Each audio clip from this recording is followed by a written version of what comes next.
Bien, jóvenes, estamos en pleno Mar Caribe al sur, el Golfo de México al norte, el Océano Atlántico al este, y aquí tenemos a la isla de Cuba. Puerto Rico está más para allá, en ese sentido para allá. Esta es la isla de Cuba, española desde Colón, desde el siglo XV, de hecho, desde el siglo XV es territorio español. La población nativa, que eran los taínos y esas cosas, se extinguieron. No queda ni un nativo cubano. Se extinguieron sobre todo por las enfermedades. No es que nosotros fuéramos unos santos, pero los que los mataron sobre todo fueron la viruela y el sarampión y esas enfermedades. Os digo que Cuba es grande. Oye, estos son 100 kilómetros, son 100 sí, estos son 100 kilómetros, son 100 millas. Cuba tiene 600 y pico kilómetros, 700 kilómetros de largo. O sea, una señora isla, ¿eh? La parte más importante para nosotros es esta de aquí, donde está la capital, La Habana. Y siempre la parte más rebelde y la parte que ha dado más problemas es esta de aquí, sobre todo esto que está aquí, que es Sierra Maestra. Que ya lo veremos, que saldrá después. Bueno, no lo vamos a ver porque esto es historia de España, pero deberían de sonarles. Bien, pues esto es La Habana y hay mucho tráfico entre Santander y sobre todo el Ferrol o Cádiz. Cádiz es la ciudad más vinculada con La Habana. La parte siempre, la parte occidental de la isla siempre ha sido la más pro-española y la más desarrollada, y siempre la parte oriental ha sido la parte menos desarrollada y la que más problemas nos va a dar. Y tanto. Esto es unas fortificaciones de La Habana. A ver, ¿qué es lo que había en Cuba? Pues mira, en Cuba lo primero que tengo que deciros es que la población de Cuba estaba muy dividida, porque en América la raza, entre comillas, raza, era importante. ¿A qué grupo étnico pertenece? Y en el Imperio Español había habido toda una clasificación larguísima, si eres criollo, si eres mestizo, si eres morisco, si eres salto atrás, si eres lobo, si eres montones que si eres castizo, si eres montones de grupos sociales y étnicos. Pero los que mandaban realmente, no los que mandaban, perdón, los grupos más importantes de Cuba eran los criollos, como en toda América. ¿Quiénes son los criollos? Perdón, los criollos son americanos, son tíos que han nacido en Cuba, que han nacido en América, pero de raza, entre comillas, o de raza española. Es decir, que ellos son exactamente iguales que cualquier tío, yo que sé, de Valladolid, ¿no? Son los descendientes de los descendientes de los descendientes de los descendientes de los descendientes de los descendientes de los descendientes de los españoles que vinieron allí con Colón. No están mezclados con la población nativa ni con la población africana. Son de cultura española, son de raza española, hablan español. Lo que pasa es que su cultura, claro, de estar tanto tiempo en aquella parte de América, pues tiene una forma de hablar particular, una gastronomía particular y una costumbres particulares. Pero son los criollos. Los criollos de principios del siglo XIX fueron los que dirigieron las guerras de independencia contra Fernando VII, contra España. Los Bolívar, San Martín y toda esa gente eran criollos y fueron ellos los que hicieron la independencia. Pues bien, en Cuba han pasado, os dais cuenta que por la moda han pasado 100 años. En Cuba los criollos siguen mandando y son ellos los dueños pues, de las riquezas de Cuba. ¿Qué riqueza hay en Cuba? Pues en Cuba había dos grandes riquezas. Una es la caña de azúcar y otra es el tabaco. De hecho, habría una tercera riqueza que es el turismo, pero eso en aquella época todavía no se usaba, el turismo en Cuba. Pues bien, los dueños de todas las riquezas de Cuba son los criollos. Pero cuidado, no penséis que son ellos los que están cultivando la caña de azúcar y los campos de tabaco. En Cuba hay una enorme esclavitud. Todavía hay esclavitud y hay negros. Yo no sé cómo les llaman a esta gente en Cuba. La verdad, pues no lo sé.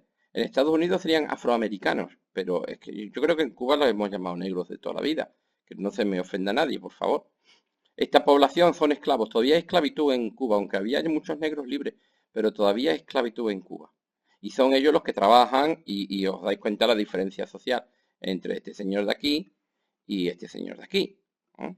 Son ellos los que trabajan como locos en unas condiciones pues terribles, unas condiciones muy duras. Esta es la imagen típica de Cuba, ¿no? Las chicas criollas paseándose en su coche de caballos. Pueden tener mucho dinero, pueden tener unas plantas, sus papás tendrán unas plantaciones muy grandes de azúcar y de tabaco y pueden tener 2000 esclavos cada una. Y aquí el negro que les lleva el caballo y todas esas cosas. Gente muy fina, elegante y con dinero. Pues estos son los criollos. Los que van a estar detrás de todo el independentismo cubano son los criollos. Pero curiosamente los que van a pegar la mayor parte de los tiros y van a morir por la independencia de Cuba van a ser los negros. Para que veas. ¿Qué es lo que quieren los negros? Los negros quieren que no haya esclavitud. Y es verdad que la esclavitud estaba... No voy a ser yo aquí, evidentemente, el que haga una apología de la esclavitud. Vamos, nada más que eso, nada más que faltaba eso. Evidentemente, la esclavitud estaba ya un poquito pasada, ¿eh? En 1860 y 1870. Esta es la imagen típica, ¿no? Los negros cortando la caña de azúcar y aquí el criollo, que es el dueño de la plantación, hablando con el capataz, qué pasa y esas cosas. ¿Qué cosas tenían los criollos para estar molestos con España? Por la primera, una cosa, todos los altos cargos políticos de Cuba no son criollos, son peninsulares. Y la verdad es que esto es algo que tendría que... ¿Entendéis lo que significa peninsular? Español de España, español de la península ibérica. Eso tenía que molestar bastante. O sea, hay que hacer un gobernador, hay que hacer lo que sea. Oye, y te traen un español, ¿por qué no un criollo? Una cosa, ¿quién sabe más de Cuba? Si lo que saben son ellos. Pero es verdad que el gobierno de España tenía ese rollo racista o como llámenlo ustedes como quieran. Pero es verdad que los gobernadores y los altos cargos eran peninsulares. Y es un error, porque estos criollos eran ciudadanos españoles iguales que los otros. Además, las leyes económicas, que eran bastante arcaicas, como por ejemplo la ley de relaciones comerciales con las Antillas como le llamamos nosotros a Cuba y a Puerto Rico, en realidad hay más islas, con las Antillas, hace que España, todo el comercio de estas islas, que se centre en España, y nada más que puedan comerciar con España. España tiene el monopolio comercial de Cuba y Puerto Rico, sobre todo el puerto de Cádiz. Al principio, en el siglo XVIII, era el puerto de Cádiz, pero luego se liberalizaron. Por ejemplo, Barcelona también tiene una gran actividad con Cuba, ¿eh? Por ejemplo, hay mucho negocio. Nosotros nos quedamos con el azúcar y el tabaco de los cubanos, que nos lo venden a nosotros, y nosotros le vendemos todo lo que necesitan. Por ejemplo, todos los productos textiles eran catalanes. Y la burguesía catalana tiene mucho dinero invertido en Cuba, ¿eh? Es verdad que una de las grandes cosas del despegue de Cataluña es en el siglo XVIII es la liberalización que hicieron los Borbones de los puertos de mar para negociar con América, ¿eh? Y curiosamente, el final de este tema también va a afectar en la reindustrialización catalana, ¿eh? Es curioso. Ya lo veremos. ¿Qué problema tienen los criollos? Primero, los peninsulares son los que tienen los cargos políticos. Bueno, vale. Tienen que hacer, y el problema es que tienen que negociar siempre con España. ¿Qué ocurre? Pues que Cuba tiene una producción de tabaco tremenda, ¿eh? Y tiene una producción de azúcar tremenda. Además, se han mecanizado los ingenios. Los ingenios son una especie de molinos donde se mete la caña para sacarle la melaza, no, la verdad, no sé, el azúcar. Y entonces resulta que Cuba tiene una producción de azúcar brutal y tiene una producción de tabaco brutal, de una calidad excepcional, vamos, los famosos puros habanos. Y España, y tienen que venderlo a España, pero es que España no es un mercado lo bastante grande. Además, España controla los precios y la verdad, los criollos están pensando que habría otro mercado donde vender sus productos que les sería mucho más beneficioso. Un mercado muchísimo más grande y sobre todo muchísimo más cercano. En la península de Florida que casi le hace cosquillas a Cuba, ¿eh? Que son los Estados Unidos. Y los Estados Unidos también miran Cuba, porque a los Estados Unidos también les interesaría meter diente y capitalizar Cuba y hacerse con el comercio del tabaco y del azúcar cubano. De hecho, ya a principios del siglo, eh, Monroe fue en el primer cuarto del siglo XIX, el presidente James Monroe ya definió lo que se llama la doctrina Monroe, que dice América para los americanos. Aquí se ve el dibujo, aquí está el tío Sam, el Atlántico, dice a los ingleses, a los alemanes, a los españoles, a los portugueses y a los franceses, quedaros al otro lado y no vengáis aquí para nada. Aquí no os queremos para nada. O sea, América, cuando ellos dicen América para los americanos, ten en cuenta que no existe la palabra estadounidense en inglés. Cuando dicen América, dicen que el continente de América tiene que ser para los norteamericanos. Y que los norteamericanos se van a quedar con México, van a controlar Panamá, van a controlar Colombia, van a controlar Brasil, van a controlar Chile o Argentina. Y de hecho todas las minas de cobre de Chile van a ser para Estados Unidos y todas las plantaciones, yo qué sé, de piña de Costa Rica van a ser para Estados Unidos. Y mira por dónde, que uno de los pocos países europeos que todavía siguen teniendo territorio en América es España.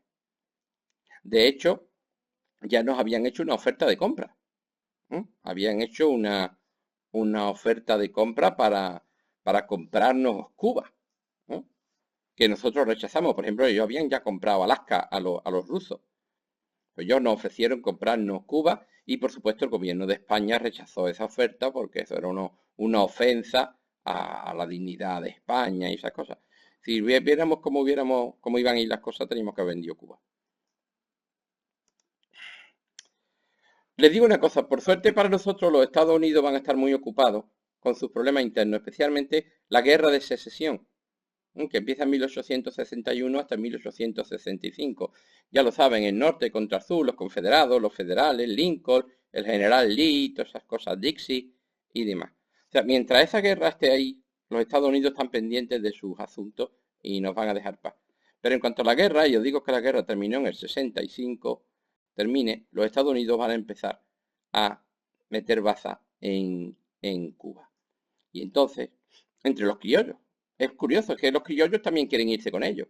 Los criollos quieren irse con los americanos y los americanos quieren que los criollos se vayan con ellos. ¿Quién estorba? Por los españoles. Entonces, empieza la guerra larga con el grito de Yara. El grito de Yara. Y la guerra larga duró entre 1868 y 1878. Y Pablo, ¿por qué fue tan larga? Pues como saben ustedes, porque aquí en medio está el sexenio revolucionario y por la ley de Quinta desmontamos el ejército y esas cosas.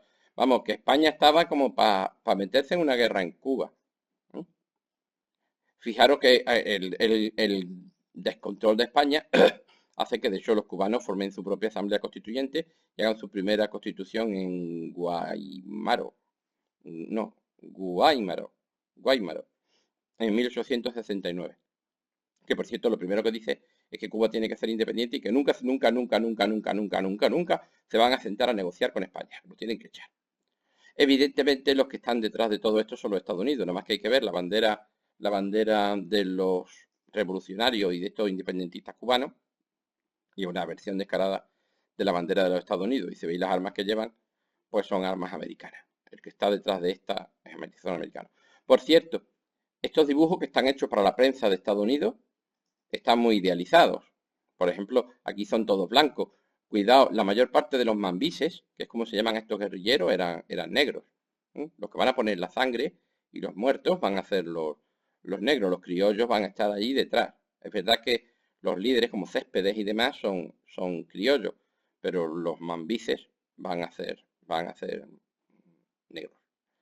¿Cuáles son las dos aspiraciones de esta gente? Pues la abolición de la esclavitud y la independencia de España para ser un país libre y poder negociar con quien ellos quisieran. Oye, que también están en su derecho, ¿eh? Que no voy a ser yo el que diga, no. Hombre, no voy a poner yo aquí a defender la esclavitud a la altura que estamos. ¿Cuándo acabó esta guerra larga de Cuba? Pues cuando acabaron la sublevación cantonalista, se vencieron a los carlistas y entonces el general Arsenio Martínez Campos, que ya salió unas cuantas veces, tuvo un ratito para irse a Cuba. Y por cierto, les dio una paliza a los rebeldes cubanos de la buena. Este tío era un militar efectivo, ¿eh? Y además tiene una cosa muy buena, que va a hacer lo que hemos hecho contra los cantones en la revolución cantonalista. Es decir, tú primero los machacas militarmente y luego le ofreces un pacto. Le ofreces una paz negociada, sin represalias, sin fusilar gente. Y esa fue la paz de San Juan. Y la aceptaron los rebeldes cubanos del 78, que es la que le pone fin a la guerra larga. España le hace algunas concesiones en la autonomía política y además dice que no va a haber represalias, que por cierto fue bastante verdad. Y se prometía el fin de la esclavitud. Arsenio Martínez Campos les prometió el fin de la esclavitud en 1878. Pero que si las Cortes, que si no sé qué, que si Cánovas, para arriba y para abajo, la esclavitud en Cuba no se abolió hasta 1886. La verdad que es una canallada. Teníamos que haberla abolido hace un siglo antes, pero bueno. Pero esa guerra, se acabó la esclavitud. Tampoco es que las condiciones de vida de los negros mejoraran mucho. Hombre, evidentemente ya no eran esclavos. Bueno, no te pueden vender. Perfecto. Pero van a seguir cortando caña de azúcar, ¿eh? Van a seguir cortando caña de azúcar. Para los rebeldes cubanos fue una derrota. Es que se pelearon entre ellos. Se perdieron la guerra. Vamos, es que la verdad que estaban, más los rebeldes cubanos estaban muy, muy, muy, muy divididos. Muy divididos entre ellos. Y fue una claudicación. Hay algunos que no se negaron a rendirse y mantuvieron lo que se llama la guerra chiquita. Pero la guerra chiquita también fue acabada enseguida. Pues eso lo hizo el general Arsenio Martínez Campos. Por cierto, que tiene la mejor estatua de todo el Parque de Retiro de Madrid. Pero bueno, de Benlliure, ni más ni menos. Pero claro, los americanos van a decir, sí, hombre, ¿te quieres ir? Porque vamos, España llega a un acuerdo con los cubanos y ¿qué ganan los Estados Unidos? Entonces la prensa americana empieza a salir esta imagen. Este es el tío Sam. Está la pacificación de los Estados Unidos y el tío Sam va a tomar bajo su amparo y su protección a la libertad de los cubanos, pobrecitos, frente a los malvados españoles que son muy malos. Entonces será América la que tenga que ir a proteger a los Estados Unidos. Evidentemente, al parecer, el negocio del azúcar y del tabaco no tiene nada que ver. Solamente es por la libertad y esas cosas. Además, tenemos unos presidentes americanos bastante, bastante duros. Este es el presidente McKinley y sobre todo su secretario de Marina, que es Theodore Roosevelt, que luego será presidente de los Estados Unidos, es Teddy Roosevelt, y es uno de los presidentes más importantes de los Estados Unidos. La verdad, la imagen que yo tengo de Teddy Roosevelt es de una película chulísima que se llama El viento y el león. Película que tampoco van a ver ustedes, así de Sean Connery. Así que ¿para qué se lo digo? Pero esta gente, evidentemente, en sus planes no está que los españoles sigan en Cuba para siempre y van a reactivar la guerra cubana. Aquí hay una cosa muy importante que es el papel de la prensa. El papel de la prensa. Os digo una cosa, Estados Unidos es una democracia, con todos sus defectos, no hay que olvidar que a diferencia de la España de Cánovas, allí la gente vota de verdad. Esto de la soberanía popular, que el poder emana del pueblo y se expresa con unos sufragios, en Estados Unidos eso es verdad, en España no lo era, porque Cánovas tenía montado el chanchullo del turnismo y sobre todo el chanchullo del caciquismo, que espero que os acordéis de él. Pero en Estados Unidos no, en Estados Unidos la gente vota. Y os digo una cosa que tenéis que saber, y eso lo sabe cualquier presidente de los Estados Unidos, ¿eh? Tanto McKinley como Roosevelt como cualquier otro. Si un presidente, recordad que los Estados Unidos son una república presidencialista, los presidentes tienen mucho poder. Pues bien, si un presidente de los Estados Unidos, usando su poder, mete a los Estados Unidos en una guerra que sea impopular, es decir, que no la quiera el pueblo, y hacen esa guerra en contra de la voluntad del pueblo, que puede hacerlo porque es verdad que tiene mucho poder, cuidado, a ese tío no le vuelve a votar ni el gato. O sea, para un presidente de los Estados Unidos, meter a Estados Unidos en una guerra impopular significa vete a tu casa que ya no te vuelve a votar nadie, porque los americanos eso no lo perdonan. Y eso lo tienen que tener en la cabeza todos los presidentes de los Estados Unidos, se llamen Wilson o se llamen Roosevelt. Estoy pensando no en este Roosevelt, sino en Frank Delano Roosevelt, el otro, su sobrino. ¿Está claro?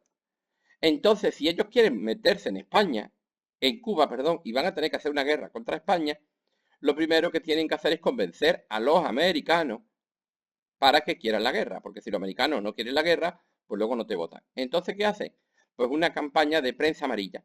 Acaba de nacer el concepto de prensa amarilla, el chico amarillo, una larga historia. Y entonces los periódicos americanos empiezan a salir noticias sobre las barbaridades y los crímenes y los odiosos que somos los españoles. Y el primero que se va a encargar es el gran magnate de la prensa, el supermillonario William R. Heard, con su periódico de el New York American. Y entonces van a ir metiendo viñetas y metiendo imágenes y haciendo noticias. Esta vez España, ¿ves? Pone aquí Spain, que nosotros somos unos asesinos y unos criminales y que tenemos a la pobre Cuba eso, machacada y que somos matamos a la gente a porrillo. De hecho, por ejemplo, cuando estalle la guerra, la siguiente guerra, la guerra de Cuba, la que solemos llamar guerra de Cuba, este mandó ni más ni menos que a Remington, al famoso dibujante y artista Remington, que era un pintor magnífico, a Cuba a pintar imágenes de las guerras, de las batallas que estaba habiendo allí. Y Remington le dijo que estaba en La Habana, que llevaba allí 2 semanas y que ayer no veía guerra. Que si quiere le mandaba acuarelas del malecón de La Habana y esas cosas. Y dice, tú guárdate los dibujos que ya haré yo los artículos de guerra desde Nueva York. Y los artículos de guerra se los escribía en su despacho este tío inventándose todo tipo de cosas. Y nos ponían bien, ¿eh? Claro, esto lo lee el pueblo americano y empiezan los americanos ya a calentarse. Empiezan los americanos a calentarse. De esta forma, en el 95 empieza la guerra de Cuba, lo que nosotros llamamos la guerra de Cuba, con el grito de Baire. Acordaros que uno es el grito de Yara y otro es el grito de Baire. Van al revés del orden alfabético. El de Yara es primero y el de Baire es después. ¿Veis la bandera estelada con azul y rojo, imitando los colores de los Estados Unidos? Y que, como ya os dije, luego será tomada por Esquerra, por estas catalá, para jorobarnos a los españoles, porque estas banderas, ya lo veremos, va a ser un símbolo muy doloroso para España, y entonces la tomaron. Por cierto, estas son imágenes de propaganda, estos tíos no iban, nadie va a la guerra ya en el siglo XX con fusiles rayados, con la bandera así en plan, matadme por favor. Además, si os dais cuenta, son todos blancos. Claro, para salir en la prensa americana, mejor que a los negros los quitaban para que salieran los blancos. Aquí los tienen ellos muy valientes cargando hacia la cámara de fotografía. ¿Vale? También otra. Aquí tienen rebeldes cubanos. La zona donde más fuerte va a ser esta rebelión, por cierto, es Martí, el líder de los rebeldes cubanos, en este caso es Martí, y donde va a ser más fuerte es en la parte oriental de la isla, en la Manigua y en los tembladerales, las selvas estas de caña tremendas. La verdad es que es muy difícil. Por cierto, va a empezar la guerra y España tendrá que mandar el ejército, y lo más peligroso de luchar en la Manigua y de luchar en estos tembladerales no son las balas, es la fiebre amarilla, ¿eh? Son las epidemias. Hay una fiebre, una epidemia de fiebre amarilla tremenda. La mayor parte de los soldados españoles que murieron en la guerra de Cuba no murieron por tiros ni por machetazos, murieron de fiebre amarilla, ¿eh? Cuidado, os recuerdo que no se han inventado los antibióticos y todas esas cosas, ni las vacunas ni nada. Bueno, las vacunas se están inventando en aquella época. ¿A quién mandamos nosotros? Pues mandamos, el gobierno de Cánovas se cabreó y mandamos al durísimo general Valeriano Weyler, otro de estos irlandeses, de familias lejanísimas irlandesas metidos en el ejército español. Este tío es español, y es un duro, es un general muy duro, forjado en las guerras carlistas y en las cantonalistas, y es un tío duro que va a estar al mando de esto. Y va a una cosa con un ejército considerable, ¿eh? De varios cientos de miles de tíos, ¿eh? Estamos hablando de casi 300.000 soldados. Llegó un momento dado a ver en Cuba, una burrada, ¿eh? Una burrada. El uniforme español de aquella época era la tela del rayadillo. Parece que es celeste, pero no es celeste, ¿eh? Es blanca con rayitas grises, que por cierto se hace en Cataluña, las fábricas catalanas están que no paran. Y este ejército español, por cierto, está muy bien armado. No penséis, siempre tenemos la sensación de inferioridad, ¿no? Pues no, estamos muy bien armados porque acaba de España de coger la patente y de fabricar el fusil Mauser, ni más ni menos que el fusil de cerrojo Mauser con peine de 5 balas. Esto es un arma de guerra moderna, pero muy, bueno, para 1898, modernísima y muy letal, ¿eh? Esto es un arma extremadamente resolutiva. El famoso fusil Mauser. Con este fusil los alemanes van a hacer la Primera Guerra Mundial y la Segunda Guerra Mundial. La versión de la segunda es un poquito más corta y poco más. Weyler se encontró luchando contra los mambises otra vez en estas selvas, en estos tembladerales y eso, y usó una cosa, el tío hizo el manual de la perfecta guerra guerrillera, antiguerrillera, perdón. Si tú quieres hacer una guerra contra insurgencia, es decir, una guerra contra las guerrillas, léete lo que hizo Weyler porque el tío sabía lo que estaba haciendo. Lo que hizo fue aislar a la población, a los rebeldes, creando estas trochas. Las trochas, las trochas, son cortes en la isla de Cuba para que nadie pueda pasar de un lado a otro de la isla. Y son barreras de fortines como este, de bloqueos, de líneas de alambre de espino, que están inventándose en esta época, para cerrar la isla de forma que los grupos guerrilleros no puedan huir de una a otra. El problema de la guerrilla es que se mueve, pero si tú los dejas aquí encerrados, puedes literalmente, y voy a usar una palabra dura, limpiar una trocha sin que se escapen. Además, aislándolos de la población. Cuidado, si os digo objetivamente, es una forma muy efectiva de lucha contra insurgencia. Es una guerra, ¿eh? Es chungo, ¿eh? Es muy chungo. Pero, ¿qué queréis que os diga? Además, hay una cosa muy chunga. Había que separar a la población del guerrillero para que los guerrilleros se mueran de hambre. Los guerrilleros viven de la población local. Como decía Mao, ¿no? El guerrillero es el pez y el pueblo es el agua. Pues entonces, Weyler hizo lo que se llama la reconcentración, es decir, desplazar la población a sitios donde estuvieran vigilados por los españoles, ¿eh? Y sacarlos de donde vivían. Esto provocó auténticos campos de concentración y un hambre horrorosa. Y esto lo hizo Weyler, ¿eh? Y esto, no, perdón, lo hicimos nosotros, lo hizo España. Y esto fue una barbaridad. Es verdad que la política de Weyler fue tremendamente efectiva, ¿eh? Oye, nos cargamos a la rebelión cubana, pero que le hicimos papilla. ¿A costa de qué? Pues que yo, a costa de esto. O sea que, Weyler, que yo, sí, no, yo no voy a justificar esto. ¿Está claro? No, esto es una barbaridad. O sea, matar a la gente de hambre. Que oye, es que son daños colaterales, que nosotros estamos luchando contra los mambises, me da igual. Me da igual que yo. Te estás pasando, nos pasamos 7 pueblos con esto. Aunque también es verdad que no hay unas represiones terribles, ¿eh? O sea, os digo una cosa, no hay, si vosotros vais ahora a Cuba, los cubanos no hablan mal de los españoles, no hay un odio contra los españoles en Cuba. Aún así, sabéis que en el 97 matan a Cánovas, los anarquistas, y viene en su lugar Sagasta. Sagasta lo primero que dice es, mira, Weyler, te estás pasando, cesan a Weyler y pone al general Ramón Blanco, que lo primero que hace es acabar con la reconcentración. Menos mal. Y ofreció una amnistía si volvemos otra vez a lo mismo, a la paz de Sajón. Si llegamos a una paz no hay fusilamiento ni hay nada. Y hasta la autonomía política de la isla de Cuba. Si esto se hubiera ofrecido en 1850, otro gallo nos cantaría. ¿Quién sabe si España tenía Cuba? No creo que los americanos no hubieran dejado Cuba, la verdad. ¿Para qué os voy a engañar?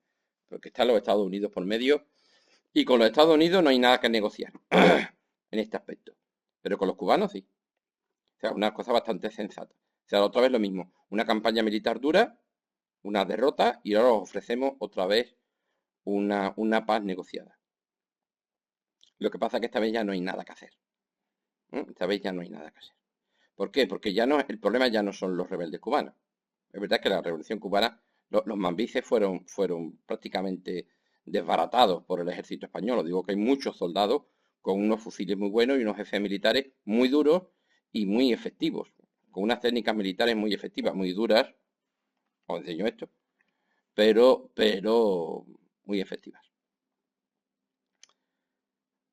¿Habría sido bien? Sí, si no llega a ser porque están los Estados Unidos detrás. Entonces, el fracaso absoluto de la insurgencia cubana obliga al presidente McKinley a dar un paso más adelante. Y ahora tiene que venir la intervención directa de los Estados Unidos. Pero Pablo, tú no has dicho que los Estados Unidos jamás van a entrar en una guerra. El presidente no puede meter a los Estados Unidos en una guerra si el pueblo no la pide y nosotros a los Estados Unidos no le hemos hecho nada. ¿Qué le ha hecho España a los Estados Unidos? Nada, ayudarlo en la guerra de independencia. Es la última vez que tratamos así. Sí, vale, muy bien. Pero ya veréis lo que se va a armar. Y para eso vamos a hacer otro vídeo, porque llevamos 29 minutos y todavía nos queda un poquito. Así que detengo aquí y ya vemos cómo va a terminar. Hasta ahora era la guerra de Cuba y ahora va a empezar la guerra hispano-norteamericana del 98. Nos vemos.